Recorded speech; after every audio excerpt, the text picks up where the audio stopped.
Hi, bonjour à toutes, bonjour à tous, bienvenue sur Apprendre la photo de portrait. J'espère que vous allez bien, il fait super beau, il fait super chaud et aujourd'hui je suis trop contente parce qu'on va papoter et ça fait longtemps. Effectivement sur mes réseaux sociaux, donc je vous rappelle sur ma page Facebook Pauline Petit Photographie, sur mon Instagram pro Pauline Petit Photographie ou encore sur mon Instagram perso Pauline Petit Off où je vous parle en fait de toute ma vie de photographe, je vous ai posé la question justement de me poser vos questions. Voilà, aussi bien sur la photo, la technique, l'artistique, sur mes projets, sur mon studio, sur ma vie de photographe, sur tout ce que vous voulez. Et donc vous avez été à peu près 30, voilà, à me laisser vos commentaires. Et évidemment, je ne pouvais pas répondre à tout le monde. Donc j'ai sélectionné 10 questions, les questions sur lesquelles j'avais envie de m'exprimer, les questions qui me paraissaient intéressantes. Et je vais y répondre tout de suite. Allez, c'est parti! Alors, on va commencer par une petite question de Michael qui me demande « As-tu un livre à me conseiller pour débuter ?»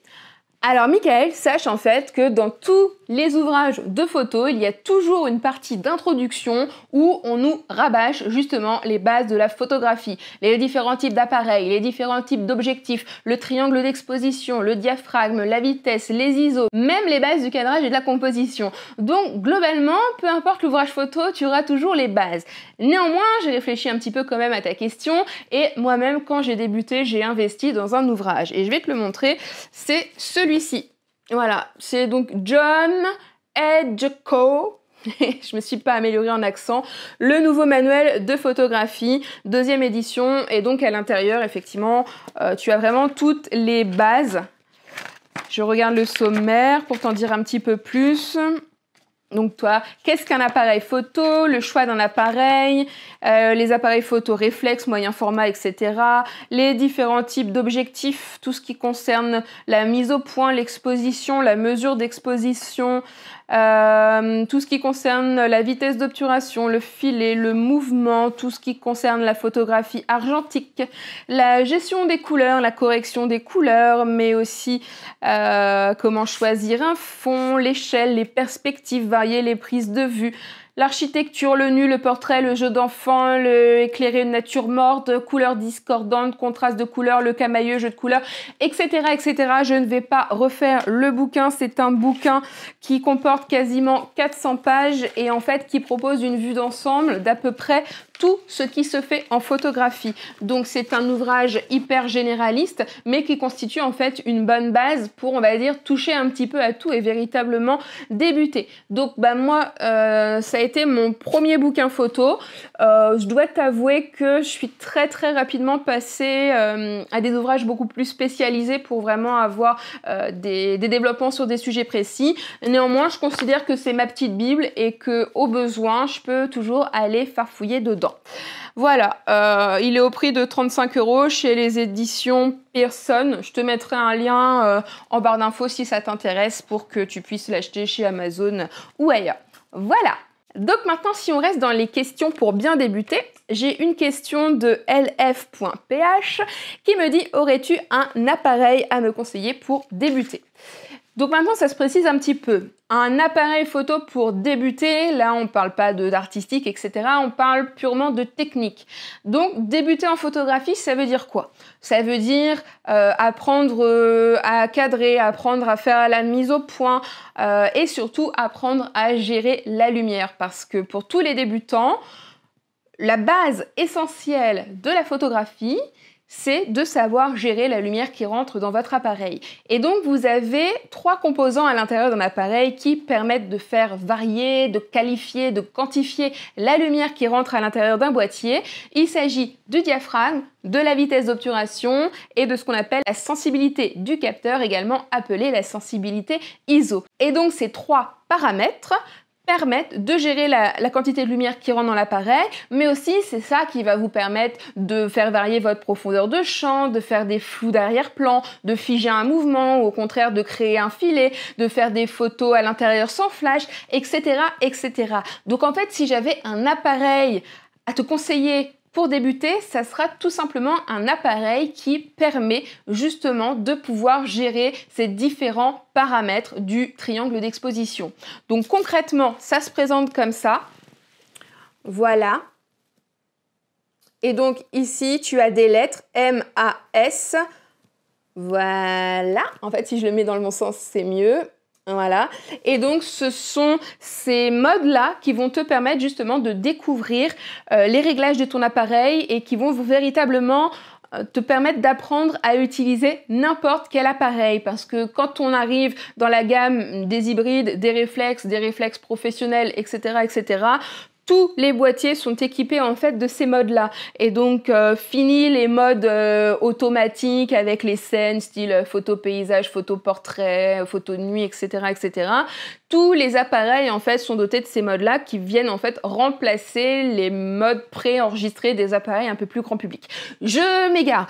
Donc, pour résumer et pour répondre à ta question, pour commencer et débuter en photographie, je te conseille un appareil qui possède donc les deux modes semi-automatiques, priorité ouverture, priorité vitesse, plus le mode manuel au cas où tu souhaites franchir le grand pas.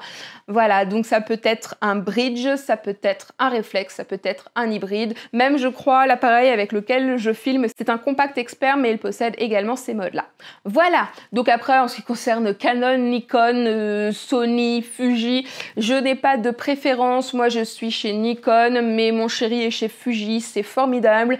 Je filme là avec un Canon, c'est formidable, etc., etc. Voilà, je vous conseille tout simplement de trouver l'appareil qui, d'un point de vue ergonomie, tarif, etc., vous attire, mais à mon sens, il n'y a pas une marque qui va être globalement meilleure qu'une autre. Voilà. Troisième question, une question de monsieur Tirage Limité qui me dit « Pauline, seras-tu présente au Salon de la photo de Paris ?» Eh bien oui. Bien évidemment, en fait, tous les ans, depuis déjà pas mal de temps, je me rends au Salon de la photo de Paris, donc qui a lieu au mois de novembre, et en général, je m'y rends le dimanche. Voilà, donc je pense que cette année, je serai présente au Salon de la photo de Paris le dimanche, mais compte tenu en fait aussi du développement de la chaîne YouTube, des liens que j'ai liés avec d'autres youtubeurs, d'autres blogueurs du monde de la photo cette année, j'aimerais bien être présente sur le salon pendant 2 jours, mais bon, là encore, il faut que j'organise le déplacement, le week-end, trouver un logement, etc., etc.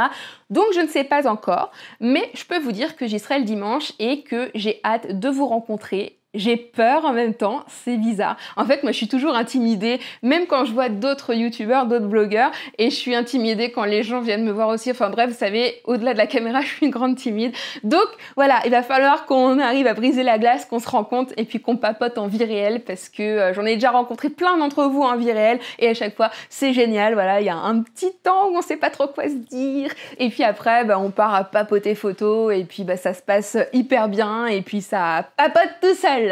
Voilà. Et puis il y a une autre personne, je ne me souviens plus de ton prénom, désolée, qui m'a demandé si je serais présente au salon de la photo Photokina qui aura lieu en Allemagne. Et donc malheureusement non. Je sais que c'est un grand salon, mais encore une fois, il faut quand même s'y déplacer en Allemagne, il faut prévoir tout ça, etc., etc. Et septembre, je suis encore dans la saison des mariages, donc j'espère un jour, mais pas cette année. Voilà. Pour rester dans les questions des rencontres, des déplacements, etc., etc., vous avez été hyper nombreux à me dire « Pauline, est-ce que tu prévois des rencontres abonnées, notamment en Belgique, à Lyon, dans le sud et même dans toute la France. Et voilà, Pauline, est-ce que tu comptes organiser tes fameuses sorties photos dans d'autres départements que la Seine-Maritime ?» Alors, pour répondre à cette question, en fait, elle est en 2 temps. Savoir si j'aimerais, oui, bien évidemment, j'aimerais vous rencontrer. Ça serait cool de faire comme Jeff Photography, il a fait récemment un véritable tour de France pour faire des sorties photos avec vous, ça serait trop dément. Mais malheureusement, il faut du temps, il faut de l'argent. Voilà, donc je suis encore un petit peu bloquée cette année par ces 2 facteurs, mais si tout évolue bien, peut-être que ça serait envisageable en 2019, peut-être en 2020, et ça serait génial effectivement de faire des rencontres abonnées et voire même d'organiser des sorties photos. Alors je dis pas avec des modèles parce que j'organise ça en Seine-Maritime, parce que je connais les filles, je connais les lieux, je connais les endroits, je connais des prestataires, mais organiser les mêmes choses dans des départements où je ne connais pas les gens, ça risque d'être un petit peu plus compliqué. Mais bon, voilà, rien n'est impossible. Ensuite, une question de Maxime qui me dit à quand un micro parce qu'apparemment le son de ma caméra, ce n'est plus possible. Voilà, et qu'apparemment le son c'est hyper important sur YouTube. En plus, il y a plein de gens qui n'arrêtent pas de me dire mais Pauline, pourquoi tu cries, etc., etc. Alors, je ne crie pas. Voilà, c'est ma façon de parler. J'ai une voix aiguë, je suis une personne dynamique, je parle fort, je parle vite, mais je ne me force pas pour YouTube. Voilà, si vous m'avez rencontré en vrai, vous savez très bien que le personnage de YouTube, voilà, il est un petit peu concentré sur l'énergie parce que je suis en train de tourner, mais que dans la vie, je ne manque pas non plus d'énergie. Je suis une personne hyperactive, hein, qu'on se le dise. Et donc voilà. Et donc Maxime, si tu regardes un petit peu par là, tu vas voir là, voilà, c'est un micro-cravate. Ça y est, j'ai franchi le pas. Alors j'ai pris le premier prix de chez Boya, voilà, 19,90 €. Mais comment dire, apparemment, il n'avait pas de mauvaise critique. Et en plus de ça, au bout du micro-cravate, j'ai ça. Voilà. Donc alors, vous allez me dire, mais qu'est-ce que c'est? Donc c'est un enregistreur qui enregistre le son issu du micro-cravate. C'est le fameux Zoom H1. Voilà, c'est aussi un appareil qui est hyper réputé, hyper conseillé pour sa qualité, on va dire son rapport qualité-prix, parce qu'il fait un son logiquement pas dégueu pour un tarif hyper modique. Donc ensuite, ce son-là, je le récupère et grâce à un logiciel, je peux le modifier, je peux me donner une voix suave, une voix de télévision ou de radio ou de podcast et en fait vous donner tout simplement un son plus agréable que le son issu de ma caméra. Donc j'espère que ça va vous plaire, j'espère que vous voyez la différence parce que sur la dernière vidéo, j'avais déjà ce nouveau son et personne ne me l'a dit, hein. C'est que ma voix vous dérange pas autant que ça, hein. Donc voilà Maxime, le micro, c'est fait. Alors qu'en penses-tu? N'hésite pas à me le dire en commentaire. Enfin, pour finir, une petite question posée par Philippe qui me dit « Pauline, je n'ai jamais reçu ton fameux catalogue de poses que tu offres en fin de vidéo, que tu offres sur ton blog. » Alors Philippe, je suis désolée, rassure-toi, tu n'es pas le seul, mais en fait, je ne comprends pas.